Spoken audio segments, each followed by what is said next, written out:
श्री कृष्णचंद्र भगवान की जय। श्रीमद् भागवत गीता का प्रथम अध्याय आज हम शुरू करने जा रहे हैं। वैसे गीता जी का पाठ आप कभी भी किसी भी परिस्थिति में कर सकते हैं, लेकिन श्राद्ध में यदि गीता जी का पाठ किया जाए तो बहुत ही उत्तम होता है। श्राद्ध के 16 दिन प्रतिदिन गीता जी के पाठ को करके अपने पितृदेव को जरूर अर्पण करें। श्री कृष्णचंद्र भगवान की जय। आज गीता जी का प्रथम अध्याय मैं आप सभी को सुनाती हूँ। श्री गीता जी का प्रथम अध्याय शुरू करते हैं। धृतराष्ट्र बोले, हे संजय, धर्मभूमि कुरुक्षेत्र में इकट्ठे हुए युद्ध की इच्छा वाले मेरे और पांडु के पुत्रों ने क्या किया? इस पर संजय बोले, उस समय राजा दुर्योधन ने व्यूह रचना युक्त पांडवों की सेना को देखकर और द्रोणाचार्य के पास जाकर यह वचन कहा, हे आचार्य, आपके बुद्धिमान शिष्य द्रुपद पुत्र धृष्टद्युम्न द्वारा व्यूहाकार खड़ी की हुई पांडवों पुत्रों की इस बड़ी भारी सेना को देखिए।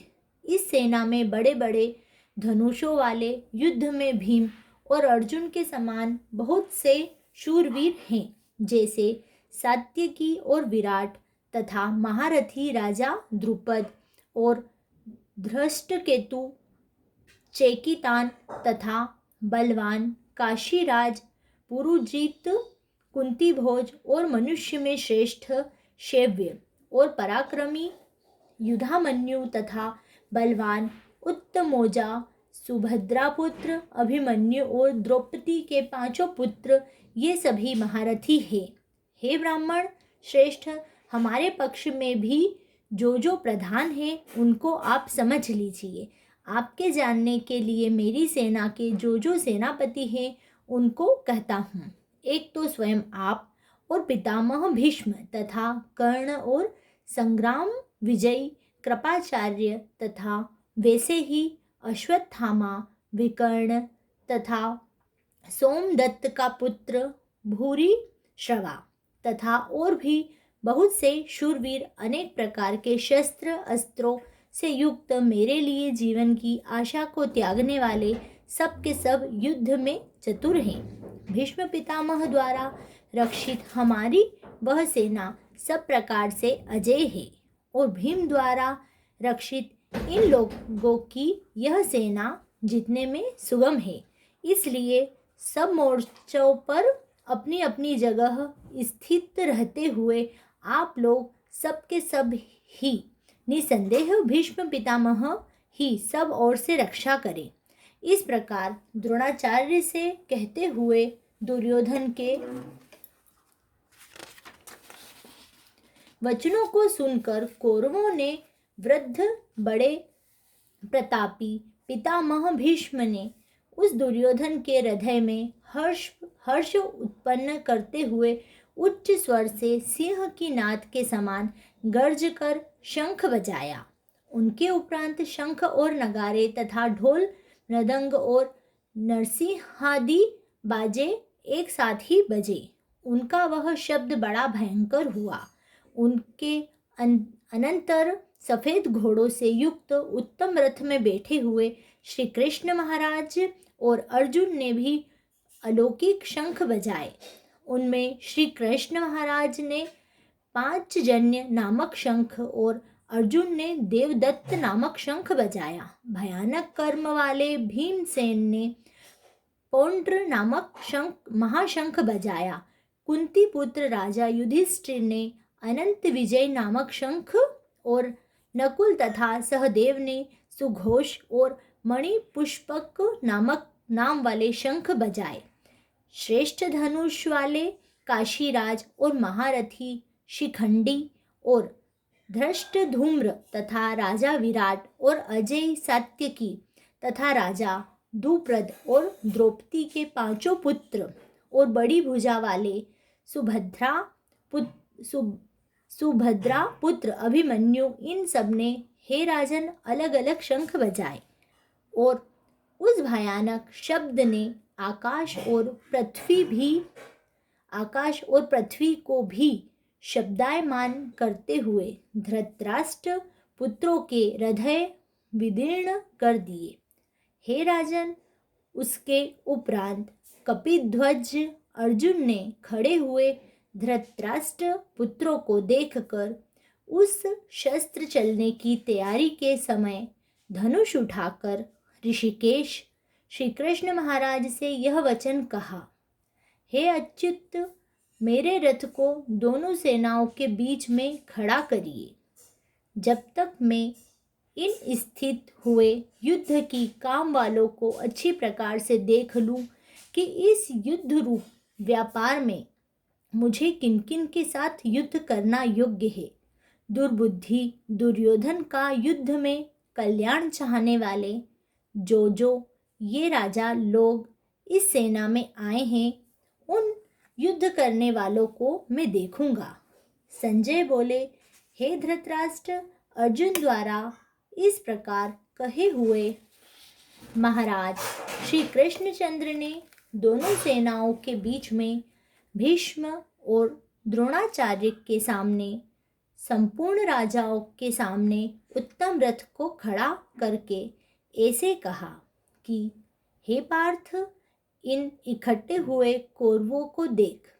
उसके उपरांत प्रथापुत्र अर्जुन ने उन दोनों ही सेनाओं में स्थित हुए पिता के भाइयों को, पितामहों को, आचार्यों को, मामा को, भाइयों को, पुत्रों को, पौत्रों को तथा मित्रों को, ससुरों को और सुहृदयों को भी देखा। इस प्रकार उन खड़े हुए संपूर्ण बंधुओं को देखकर वे अत्यंत करुणा से युक्त हुए। कुंती पुत्र अर्जुन शोक करते हुए बोले, हे कृष्ण, इस युद्ध की इच्छा वाले खड़े हुए स्वजन समुदाय को देखकर मेरे अंग शिथिल हुए जाते हैं और मुख भी सूखा जाता है और मेरे शरीर में कंप तथा रोमांच होता है तथा हाथ से गांडी व धनुष गिरता है और त्वचा भी बहुत जलती है तथा मेरा मन भ्रमित सा हो रहा है। इसलिए मैं खड़ा रहने को भी समर्थ नहीं हूँ। हे केशव, लक्षणों को भी विपरीत ही देखता हूँ तथा युद्ध में अपने कुल को मारकर कल्याण भी नहीं देखता। हे कृष्ण, मैं विजय नहीं चाहता और राज्य तथा सुख को भी नहीं चाहता।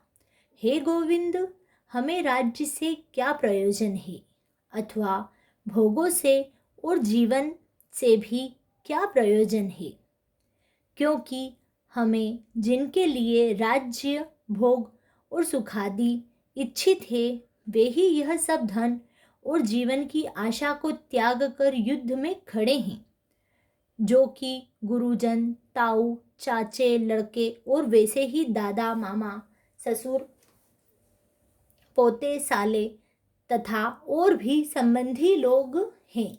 इसलिए हे मधुसूदन, मुझे मारने पर भी अथवा 3 लोक के राज्य के लिए भी मैं इन सबको मारना नहीं चाहता।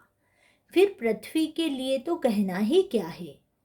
हे जनार्दन, धृतराष्ट्र के पुत्रों को मारकर भी हमें क्या प्रसन्नता होगी।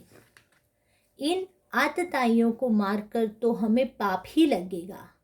इससे हे माधव, अपने बांधव धृतराष्ट्र के पुत्रों को मारने के लिए हम योग्य नहीं हैं, क्योंकि अपने कुटुंब को मारकर हम कैसे सुखी होंगे।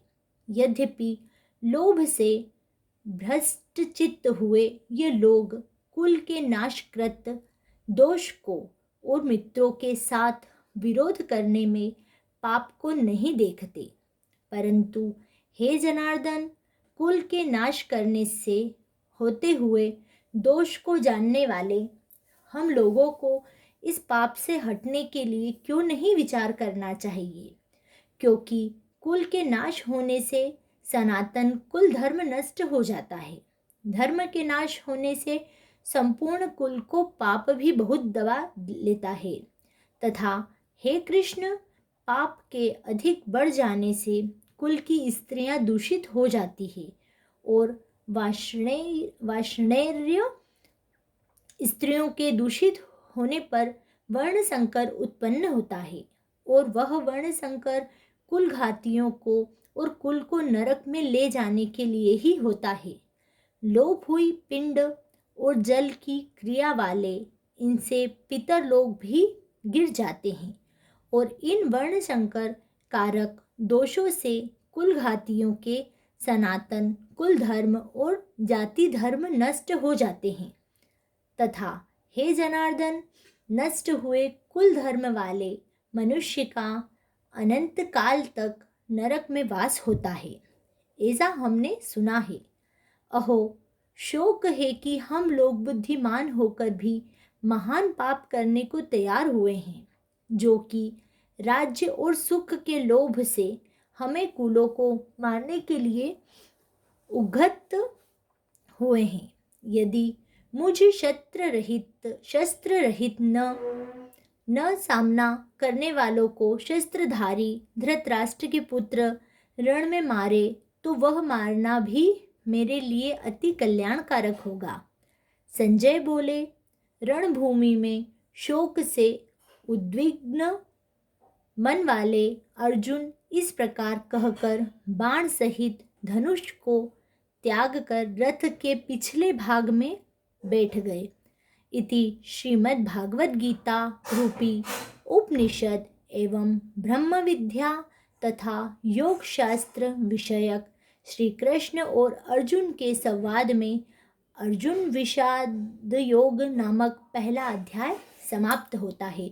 श्री कृष्णचंद्र भगवान की जय।